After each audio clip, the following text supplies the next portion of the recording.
piercing the earth, shaking the very foundations of the mountain they were on. Eventually, those sounds trailed off into an eerie silence.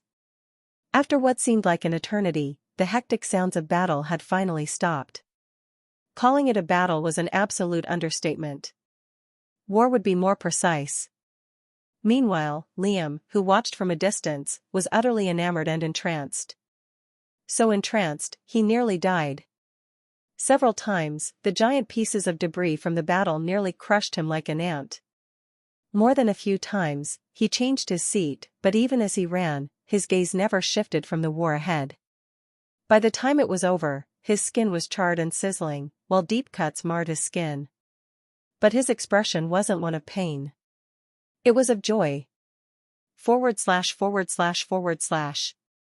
The two elders were still in the air, slowly lowering themselves. They hadn't confirmed the patriarch's death, but they were a bit reluctant to. After using a rank 5 spell, Elder Virium was officially out of the fight. His body, core and mental sphere were devoid of energy, and he wheezed with every breath. Elder Jane couldn't do much either, but her body was steadily regenerating. Still, there might have been a defensive measure the warrior might have taken to ensure his survival. The two finally lowered themselves. Where the spear had pierced was a massive crater. Their mental waves reached further in, and to their relief, the giant had a gaping hole in the center of his chest. He was still alive, but even a mortal-ranked cultivator could kill him at that point. His skin was no longer metallic either. There was no longer any anger on the man's blood-covered face, his eyes pointed to the sky. His expression was empty again. Regretful.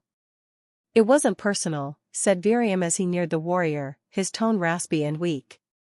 The 7 clans have made these lands suffer enough.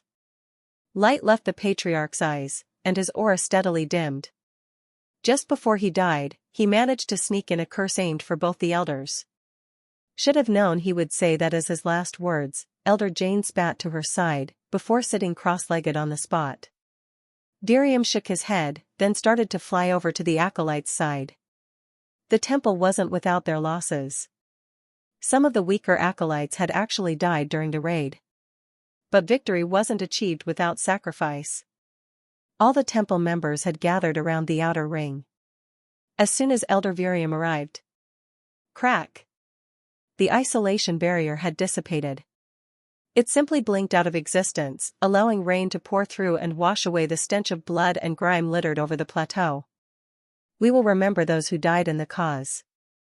Through their sacrifice, the temple is stronger than ever before. Cries of war rang out from the group of acolytes. And eventually, Virium shifted his attention towards the distance east, where a vague silhouette of a lion statue was. We will conquer them all. Chapter 220 Struggle. The temple spent the next few weeks cleaning up the aftermath of the raid. The array was obviously disabled by then, and the temple divided their forces into reconstructing the plateau. It was their new territory, after all. With it, the temple could gradually expand their influence over the island. Although the Verdant Warrior sect was a small-sized clan, they still held jurisdiction over a relatively large plot of land within the western island. Everything was perfect. As a cover, location, situation, everything fit right in with the temple's needs. Obviously, it wasn't like the temple officially had control over the sect. But with the right connections and means, that could change.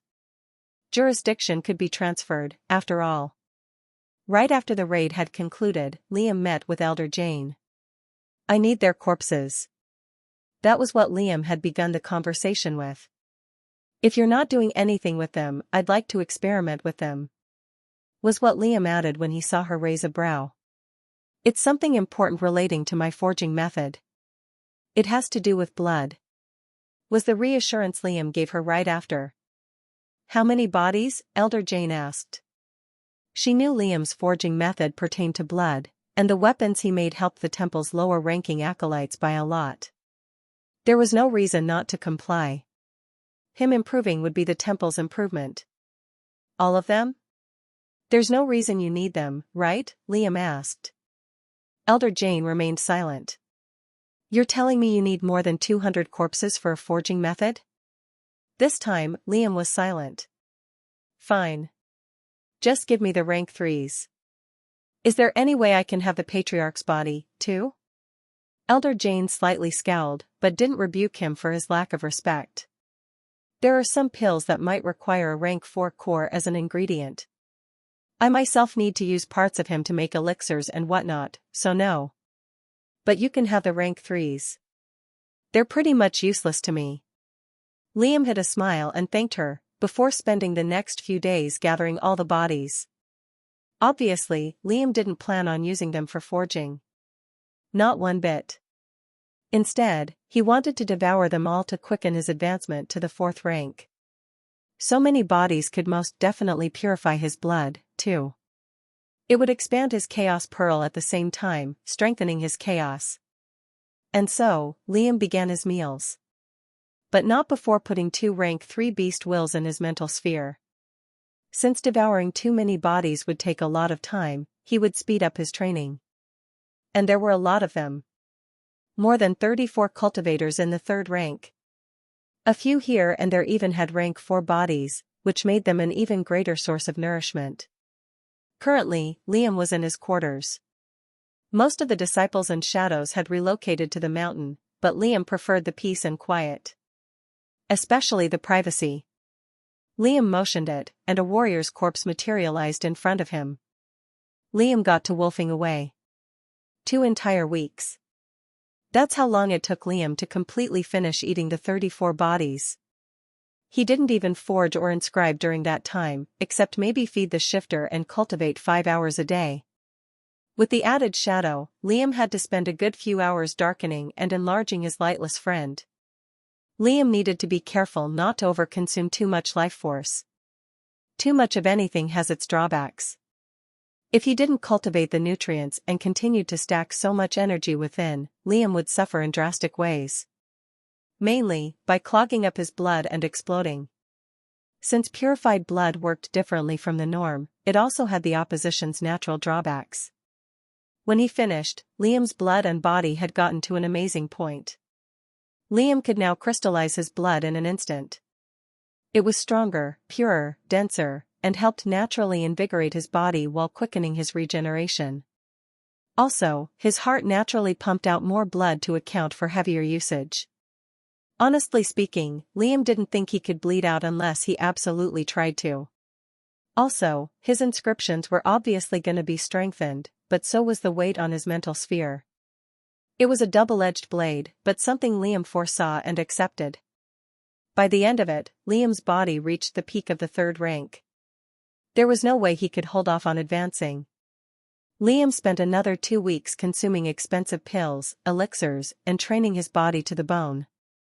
And finally, the day came to bring a center of power into the zenith ranks. Liam gave notice to the elders before he undertook the struggle tribulation. They helped him prepare. Mainly, by giving advice and handing Liam pills to fully nourish himself to peak condition. Support from them during the tribulation was out of the question. Outside interference would result in a weakened, or even a completely ruined advancement attempt. Liam could only bring his natural strength and abilities. Another week passed as he prepared. He was given a special safe space to take the tribulation under. It was sealed from any outside view, and the interior was spacious enough for any irregularities that might occur. At the same time, Elder Jane was there as supervision. "You don't have to come. There's nothing you can do anyways," Liam said, taking off all his clothes. Pants were no exception. He didn't want any hindrance to his process. Elder Jane didn't look uncomfortable at the sight of his body. He had nothing to hide, after all. "It's just in case something unexpected happens.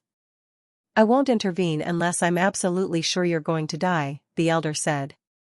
Liam shrugged. "I won't. Just don't interfere no matter what you see," Liam said, ignoring the slight frown on Jane's face. Liam felt incredibly strong at the moment. There was just one more step to take, an inch more to cultivate, and he would dip his hand into the zenith ranks. Remembering the best way to take the tribulation under, Liam laid on his back on a wall, with his neck slightly creaked forward, then began filling the last of his bones with aura. Liam felt the gap to the 4th rank close as his bone filled to the brim with aura. A moment later, a numbness slowly spread throughout his body. It had begun.